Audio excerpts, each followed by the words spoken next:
मित्रों नमस्कार। हम लोग इस समय चर्चा कर रहे हैं उत्तर प्रदेश स्पेशल के बारे में। यूपी स्पेशल हम लोग चर्चा कर रहे हैं और चर्चा के दरमियान बात किए थे आपसे गंगा नदी तंत्र के बारे में। गंगा नदी के उद्गम के बारे में आप लोगों से चर्चा कर रहे थे और इसमें पंचप्रयाग के बारे में और गंगा कैसे उद्गमित होती हैं और किस तरीके से 5 राज्यों से गुजरते हुए और उत्तर प्रदेश के 28 ज़िलों से होते हुए कैसे बंगाल की खाड़ी तक पहुंचती हैं, उनके पूरे सफ़र को हमने आपको बताया था। आज हम देखते हैं उत्तर प्रदेश में जो प्रमुख नदियां हैं उनके बारे में।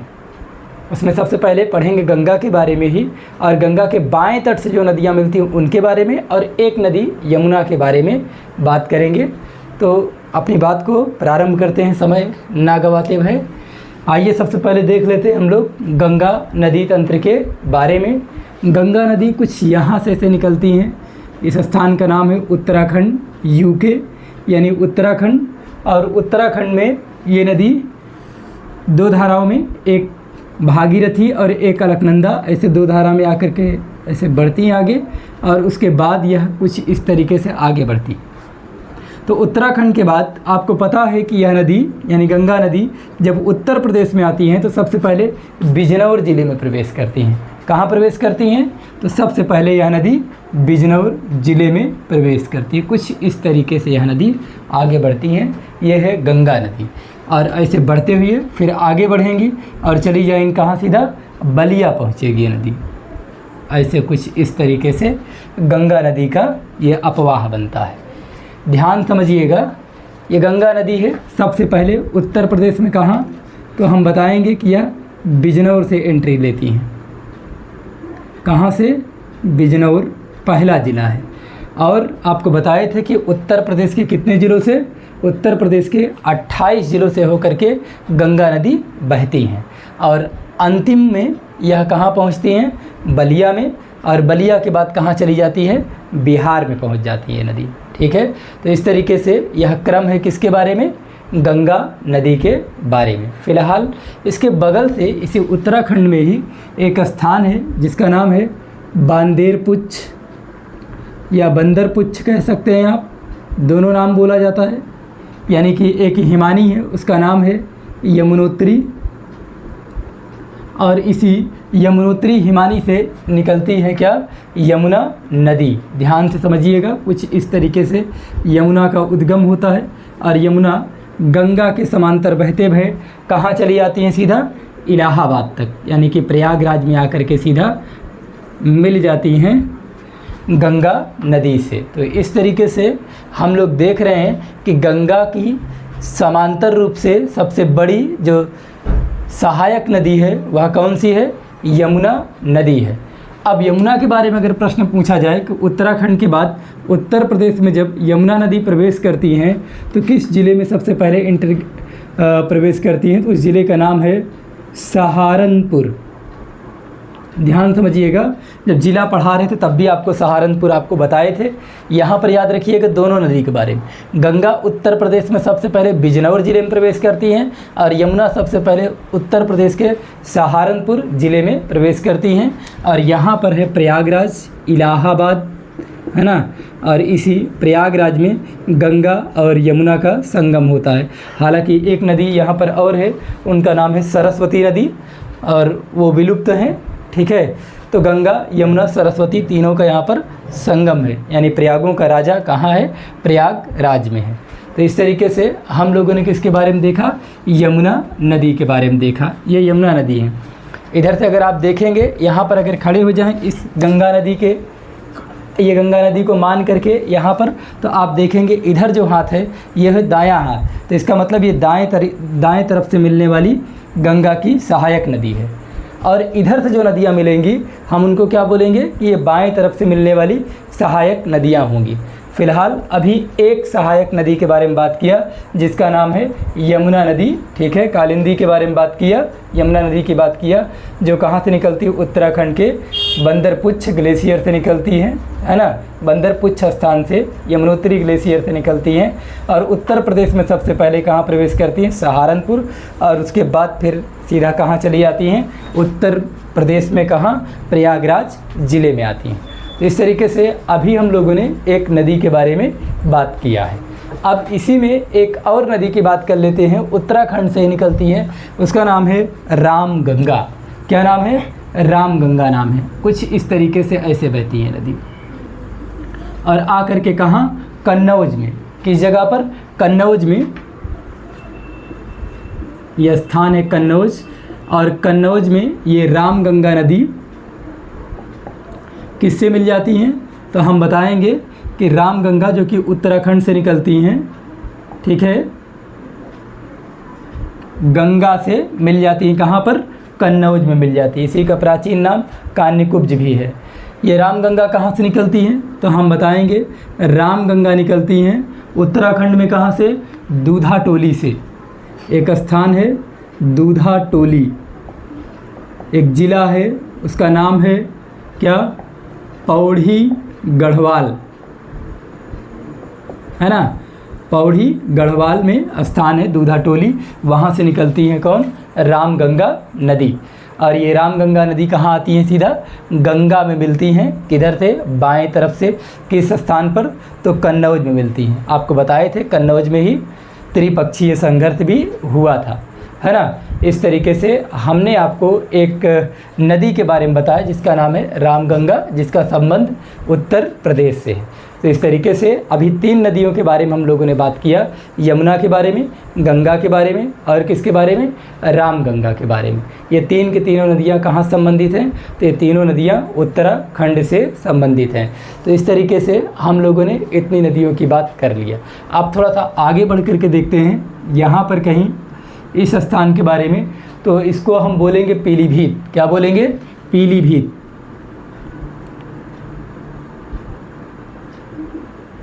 पीलीभीत में एक ताल है, उसका नाम है गोमत ताल, या आप कह सकते हैं इसको फुलहर झील। यहाँ हम लिख रहे हैं इसको गोमत ताल, या इसी को और क्या लिख सकते हैं? फुलहर झील लिख सकते हैं। लिख नहीं रहे हैं क्योंकि जगह थोड़ा सा वो होनी चाहिए, क्योंकि और भी नदियों को भी यहाँ पर हम दिखाएंगे तो जगह होनी चाहिए। तो पीलीभीत से एक नदी निकलती है, उसका नाम क्या है? उसका नाम है गोमती नदी। मैदानी भाग से निकलने वाली नदी है। कौन सी नदी? गोमती नदी। और इसी गोमती नदी के तट पर क्या है? उत्तर प्रदेश की राजधानी लखनऊ, और इसी उत्तर प्रदेश का एक महत्वपूर्ण शहर जौनपुर, जो कि इसी गोमती नदी के तट पर स्थित है, उसके बारे में भी हम जानेंगे। तो फिलहाल हम देखते हैं कुछ इस तरीके से गोमती नदी ऐसे आती हैं, और यहाँ हम देखते हैं कि गंगा नदी में मिल जाती हैं। इस स्थान का नाम क्या है? तो इसका नाम है गाजीपुर। क्या नाम है? गाजीपुर। ध्यानपूर्वक समझिएगा, यह स्थान है गाजीपुर। और यह किस नदी की बात कर रहे हैं? तो यह नदी है गोमती नदी। हम सभी जानते तो रहते हैं कि गोमती नदी के तट पर है लखनऊ, लेकिन जौनपुर के बारे में हम लोगों को जानकारी नहीं रहती है और यहीं पर गड़बड़ी हो जाती है। अब ध्यान समझिएगा, इसी गोमती की एक सहायक नदी है जो कि हरदोई से निकलती है, उसका नाम है सई नदी। आप लोग घूमने टहलने गए होंगे जब कभी जौनपुर, तो आप देखे होंगे, ठीक है। सई नदी के बारे में बताते हैं। ऐसे मान लीजिए कि यहाँ पर क्या है? हरदोई है। हरदोई से क्या निकलती है? सई नदी। हरदोई, यहाँ से नदी निकलती हैं, और जौनपुर का मतलब कि इलाहाबाद के नज़दीक आकर के यहाँ मिल जाती हैं। किससे? गोमती नदी से, ठीक है। तो इस तरीके से हमने किसके बारे में बात किया? ये सई नदी है। ध्यान से समझिएगा, किसके बारे में बताया आपको? सई नदी। सई किसकी सहायक है? तो हम बताएंगे यह गोमती की सहायक है। बात समझ आई? ये कहाँ मिलती हैं? तो हम बताएंगे यह जौनपुर में मिलती हैं। ये जौनपुर है। जौनपुर में सई नदी गोमती नदी में मिल जाती हैं। बात समझ आई? तो इस तरीके से ये महत्वपूर्ण बात है। इसी नदी के तट पर क्या स्थित है? तो हम बताएंगे यहीं लखनऊ स्थित है। नवाबों का शहर लखनऊ किस नदी के तट पर है? तो गोमती नदी के तट पर है। याद रखिएगा, पीलीभीत में एक ताल है गोमत ताल, या आप कह सकते हैं झील है, उसका नाम है फुलहर झील। कोई लोकल प्लेस है माधोटांडा, वहाँ से निकलती है। तो ये ऐसी नदी है जो कि एक समतलीय मैदान से निकलती है। बाकी नदियाँ आप देखेंगे तो पर्वतीय क्षेत्रों से आती हैं, लेकिन गोमती नदी ऐसा बिल्कुल नहीं है। इन सब के विपरीत है, यह समतलीय क्षेत्रों से निकलती है। ठीक है, तो इस तरीके से हमने बात किया किसके बारे में, सई जो कि सहायक है गोमती नदी की। तो यहाँ तक अभी तक हम लोगों ने बात किया। अब हम बात करते हैं मेन नदी घाघरा के बारे में। घाघरा एक महत्वपूर्ण नदी है। घाघरा समझ गए, इसका मतलब कि बाएं तट से गंगा में मिलने वाली सभी नदियों के बारे में आप लगभग जान जाएंगे, जो आपको हम समझाना चाहते हैं।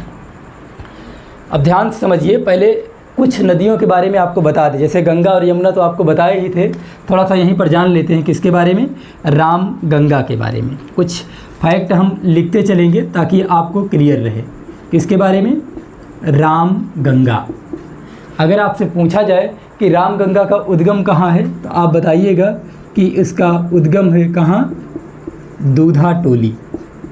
कहाँ, दूधा टोली। दूधा टोली कहाँ है, तो आप बताएंगे यहाँ उत्तराखंड में है। बात समझ आई। और बिजनौर से प्रवेश करती है, कहाँ से, आप बताएंगे यह बिजनौर से कहाँ, यूपी में प्रवेश करती है। एक एक नदी की हम विशेषता भी बताएंगे, ध्यान से समझिएगा। ये हम इस समय बात कर रहे हैं आपसे राम गंगा के बारे में। राम गंगा की एक सहायक नदी है, राम गंगा की सहायक नदी। इसको मैप पर नहीं दिखाए हैं, सभी नदियों को मैप पे दिखाना संभव नहीं है। यहाँ राम गंगा की सहायक नदी है एक कोह नदी। क्या नाम है, सहायक नदी कोह है। किसकी सहायक है, तो हम बताएंगे यह राम गंगा की सहायक है। और क्या विशेषता है, ये जो नदी है राम गंगा, यह आप नाम सुने होंगे जिम कॉर्बेट के बारे में शायद। जिम कॉर्बेट जो राष्ट्रीय पार्क है, वहाँ से यह नदी गुजरती है। एग्ज़ाम में यहाँ से प्रश्न आया है कि जिम कॉर्बेट राष्ट्रीय पार्क से कौन सी नदी गुजरती है, तो जिम कॉर्बेट राष्ट्रीय पार्क से राम गंगा नदी गुजरती है। इस तरीके से ये राम गंगा के बारे में क्या हो जाता है, फैक्ट हो जाता है। और ये राम गंगा नदी याद रखिएगा, हम लिख रहे हैं यहाँ पर राम गंगा नदी कहाँ पर, कन्नौज में।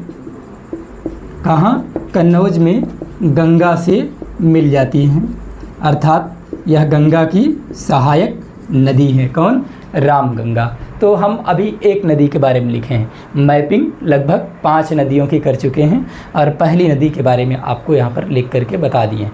और आप हमारे साथ अगर नोट करते चले तो ज़्यादा बेहतर रहेगा। ठीक है, दूसरी नदी आपको बताए हैं गोमती के बारे में। किसके बारे में, जो महत्वपूर्ण है उनको लिखते चलेंगे। आप ये नहीं कह सकते कि सर गंगा के बारे में नहीं बताया। गंगा के बारे में बहुत डिटेल में बताएं पिछले लेक्चर में। ठीक है, गोमती का उद्गम कहाँ है, तो हम बताएंगे कि इसका जो उद्गम है कहाँ है, पीलीभीत।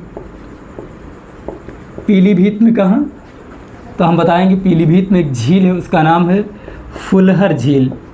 क्या नाम है, फुलहर झील। या इसी झील को और क्या कहा जाता है, गोमत ताल कह सकते हैं। इसी गोमत ताल से उद्गम होता है गोमती नदी का। इस तरीके से ये महत्वपूर्ण बात है। गाजीपुर में ये गंगा से मिल जाती है। कहाँ, तो हम बताएंगे कि गाजीपुर में यह नदी गंगा से मिल जाती है, बाएं तरफ मिलती हैं। ध्यान दीजिएगा इस चीज़ को। तो इसका मतलब गोमती भी किसकी सहायक है, गंगा की सहायक नदी है। यहाँ तक ध्यानपूर्वक समझिएगा, ये कुछ ज़रूरी बात है जो आपको जानना पड़ेगा गोमती के बारे में।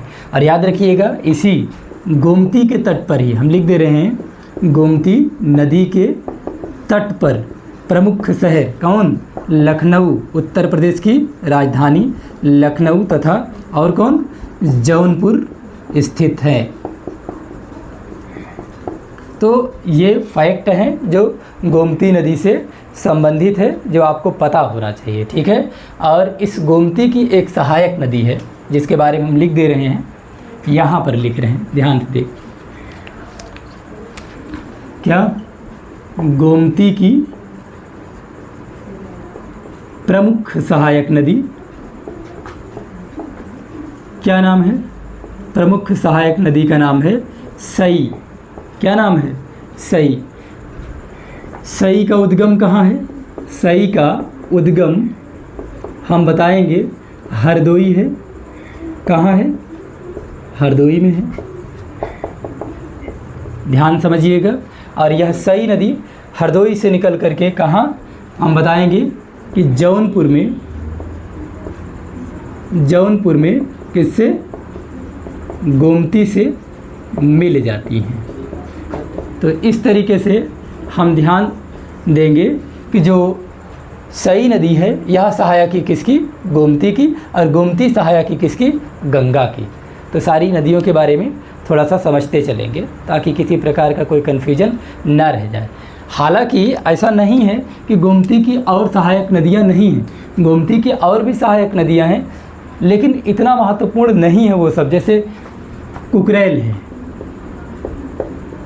ये गोमती की सहायक नदी है। जैसे चूहा है, ये भी क्या है? गोमती की सहायक नदी है। आप कुकरेल के बारे में सुने होंगे, ठीक है, लेकिन चूहा के बारे में नहीं। ऐसे ही एक नदी है इसकी कल्याणी, ये सहायक नदी है। किसकी सहायक है? तो ये सब गोमती की सहायक नदियों के बारे में आपको बता रहे हैं। अब आप विचार करिए कि आप इनके बारे में सुने हैं कि नहीं, आपका यूपी मैप तैयार है कि नहीं। नहीं तैयार है तो अभी भी मौका है, तैयार कर लीजिए, नहीं बड़ी दिक्कत होगी। ऐसे ही एक और इसकी सहायक नदी है सरयू। ये वो वाली सरयू नहीं है अयोध्या वाली, ठीक है ना, ये दूसरी सरयू नदी है, ध्यान दीजिएगा, जो किसकी सहायक है? गोमती की सहायक नदी है। तो इस तरीके से अभी हम दो नदियों के बारे में यहाँ पर लिख करके आपको बता दिए हैं, और आप चाहें तो स्क्रीनशॉट ले लें या फिर हमारे साथ आप भी लिखते रहा करिए, ठीक है। अब हम लोग अगली नदी के बारे में बात करेंगे।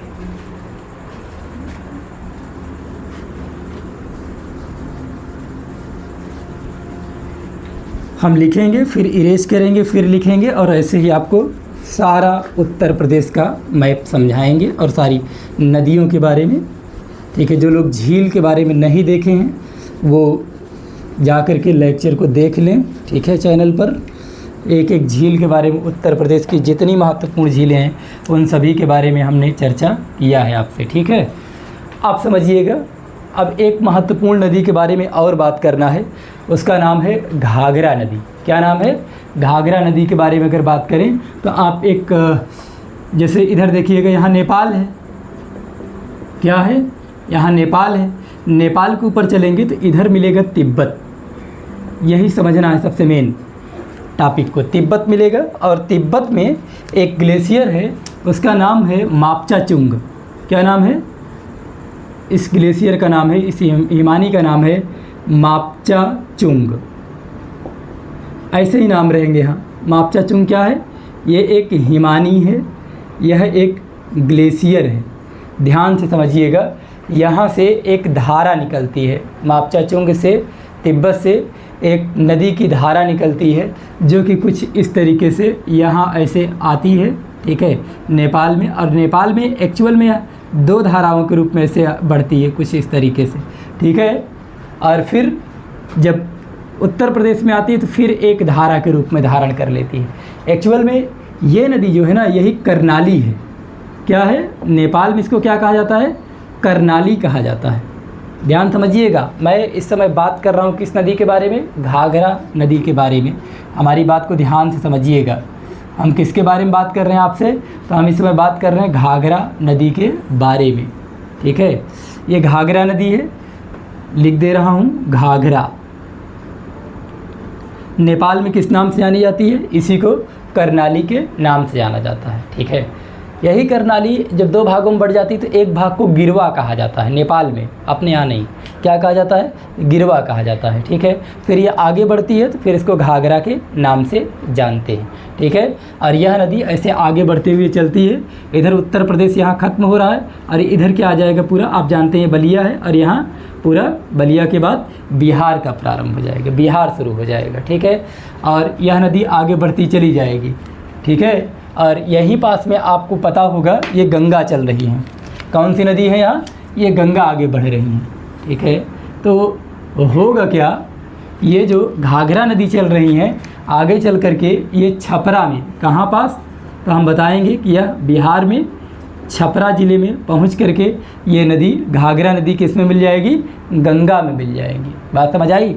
इधर बलिया है, इधर आगे बढ़ेंगे बिहार मिलेगा, बिहार में क्या मिलेगा, छपरा, और इसी छपरा में ये घाघरा नदी आके मिल जाएंगी, किसमें, गंगा नदी में मिल जाएंगी। ध्यान समझिएगा, देख लीजिए सबसे महत्वपूर्ण नदी बाएं तरफ से, याद रखिएगा गंगा की महत्वपूर्ण सहायक नदियों में सबसे महत्वपूर्ण कौन रहेगा, घाघरा नदी रहेंगी। क्यों, अभी आप इस बात को थोड़ी देर में समझ जाएंगे, बस थोड़ा वक्त दीजिएगा। बस देखिएगा नेपाल में, यहाँ नेपाल में एक नदी निकलती है यहाँ से, उसका नाम है काली नदी। क्या नाम है, काली नदी नाम है उसका। इसी काली को हम लोग शारदा के नाम से भी जानते हैं। ये कुछ इस तरीके से आकर के मिल जाती है, किसमें, तो हम बताएंगे या घाघरा में मिल जाती है। नाम क्या है, इसी का नाम है काली नदी। नेपाल में क्या कहते हैं, इसको काली कहते हैं, ठीक। और अपने यहाँ क्या कहते हैं, इसी को शारदा कहते हैं। यह शारदा नदी है, ठीक है। और आकर के किस में मिल जा रही है, तो हम बताएंगे कि यह मिल जाती है घाघरा नदी में, ठीक है।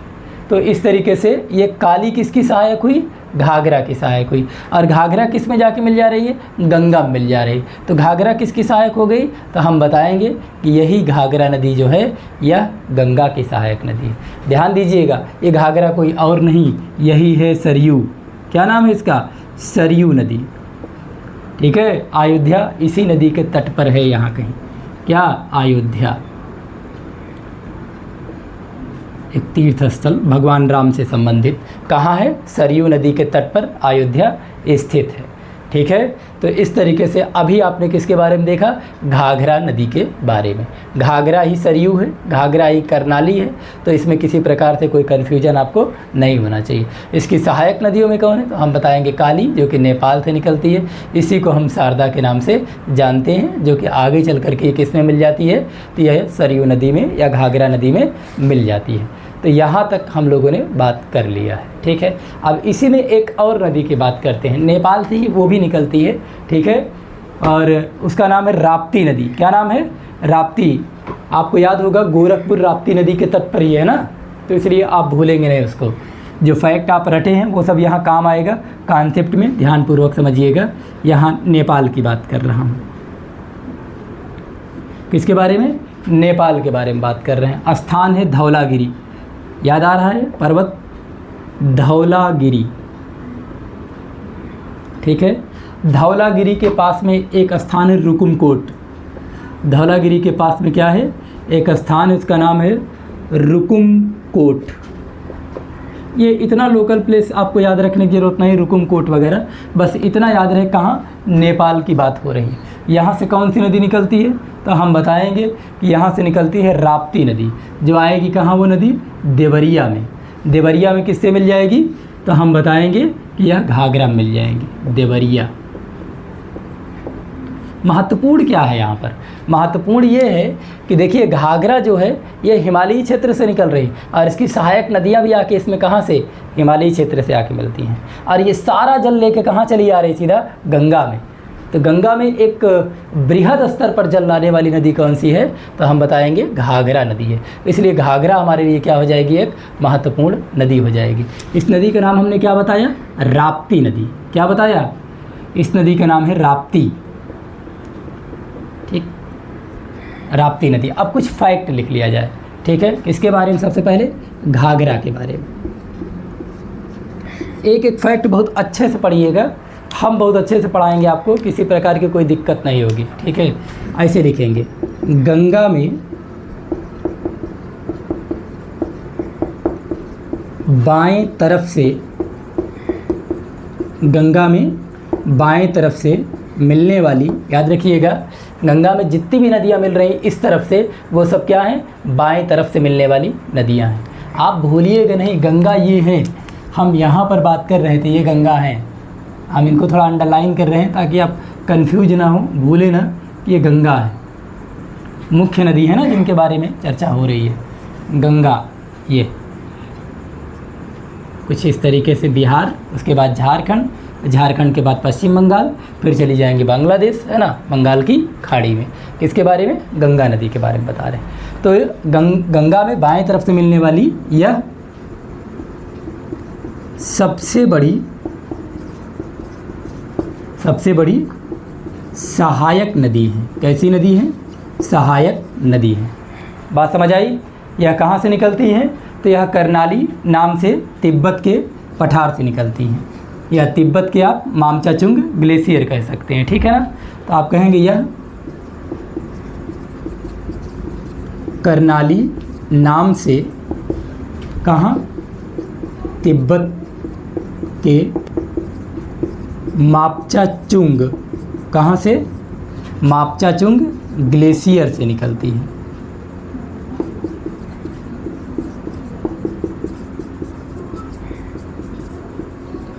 ठीक, इस तरीके से ये निकलती है। इसकी सहायक नदी कौन सी है? तो हम बताएंगे कि यहाँ लिख दे रहा हूँ, इसकी प्रमुख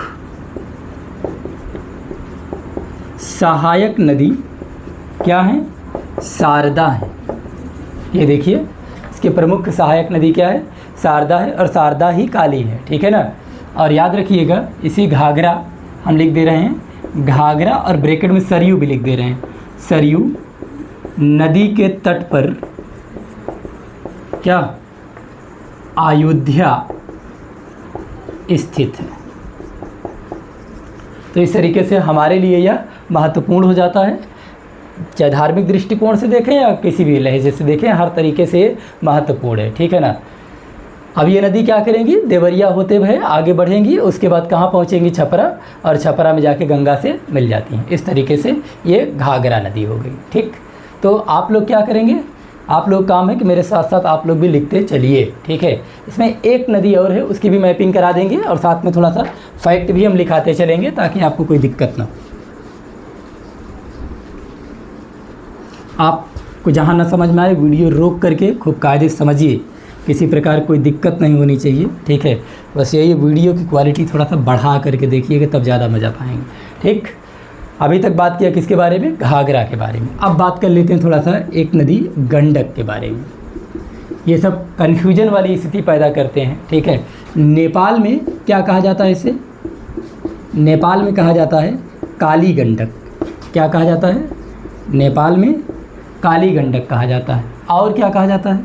ध्यान समझिएगा, नेपाल में काली गंडक, और एक नदी है यहीं पर त्रिशूल गंगा। क्या नाम है? त्रिशूल गंगा। तो एक हो गया काली गंडक और एक क्या हो गया? त्रिशूल गंगा। और इनके मिलने से क्या बनता है? गंडक नदी बनती है। बात समझ आई? इस तरीके से। और ये कहाँ बहती है? तो यूपी और बिहार का कुछ जो है बॉर्डर बनाती है, ठीक है ना। ध्यान समझिएगा, हम बता दे रहे हैं कैसे बॉर्डर बनाती है, थोड़ा सा मैपिंग में देखेंगे ज़्यादा बेहतर है। ऐसे निकलती है नदी, बदल दे रहे हैं इसको, यहाँ से ऐसे निकलती हैं और इस तरीके से कुछ बॉर्डर बनाते हुए, और फिर क्या करेंगी? ऐसे आगे बढ़ती हुई चली जाती है कुछ इस तरीके से, ठीक। तो यूपी और बिहार का बॉर्डर बनाएंगे, थोड़ी दूरी तक बॉर्डर बनाती है। इसका नाम क्या है? तो हम बताएंगे यह गंडक नदी है। कौन सी नदी है? गंडक नदी। निकलती कहाँ से है? तो वही हमारा सवाल, नेपाल से। कहाँ से? नेपाल से निकलती है। आगे चल करके ये नदी कहाँ पहुँचती है? बिहार में। बिहार में कहाँ पहुँचती हैं? सोनपुर में।